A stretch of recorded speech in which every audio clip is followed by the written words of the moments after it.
48小时内，拉美、中东两大战略要地接连传出了异动信号，大变天的背后直击美国霸权的衰退。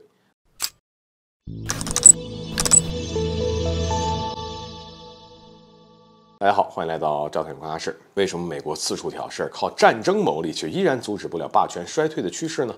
从本质上来讲呢，霸权只是特定时代下的产物，其注定要随着时代向前发展而逐步的衰退。而至于何时衰退，等霸权进入一个拐点之后，就会进入加速衰退的这一步。而近日在短短48小时内，两大战略要地先后传出霸权衰退的声音。首先是委内瑞拉总统马杜罗表示，美帝国呢正处于历史性的衰落阶段，而这主要表现在以下几个方面：一呢，美国的政策无法为其盟友提供任何的帮助，而相反，这种政策会将盟友推向危险境地。这种情形不仅体现在拉美地区，放眼全球范围，美国的盟友都存在类似的担忧。换言之，霸权阵营正在分化瓦解。而第二，拉美地区的左翼力量正在崛起，反霸权队伍在不断的壮大。除开一直以来的反美先锋委内瑞拉之外，卢拉当选为巴西总统，也标志着拉美地区向左转的趋势迎来高潮。用马杜罗的话来说，寡头对拉美地区的控制已经筋疲力尽。而拉美呢，被认为是美国的后院，也意味着在这里是美国维持霸权所必须要控制的一块势力范围，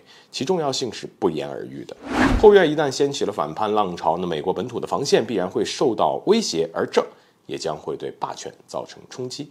在马杜罗给霸权下了一个衰退的定论的隔天呢，伊朗军官表示，伊沙协议是美国霸权衰落的标志。近段时间的轰动世界的大事件非伊朗和沙特握手言和，在中国的助推之下，伊朗和沙特这对世仇宣布和解，其意义绝非是非同小可的。这也正给处于动荡的中东国家带来了莫大的希望和安慰。而与此同时，这项协议的重要意义还在于对霸权的影响。用萨法维少将的话来说，波斯湾地区后的美国时代已经开始，这是脱离美国控制的第一步，但想要彻底打翻霸权，这些还远远不够。按照其的预测呢，中国在推动伊朗沙特和解后，下一步可能会继续帮助沙特成为上合组织成员，而这些潜在的可能动作将会形成一股对抗北约等西方联盟的强大合力。可以说，此次拉美和中东接连的做出了霸权衰落的定论不仅是巧合，而霸权正在滑向加速衰退的阶段，全球反霸权力量正在兴起，拉美如此，中东亦是如此。一个个在美国看来的大变天背后，暗藏的是霸权必然衰退的真相。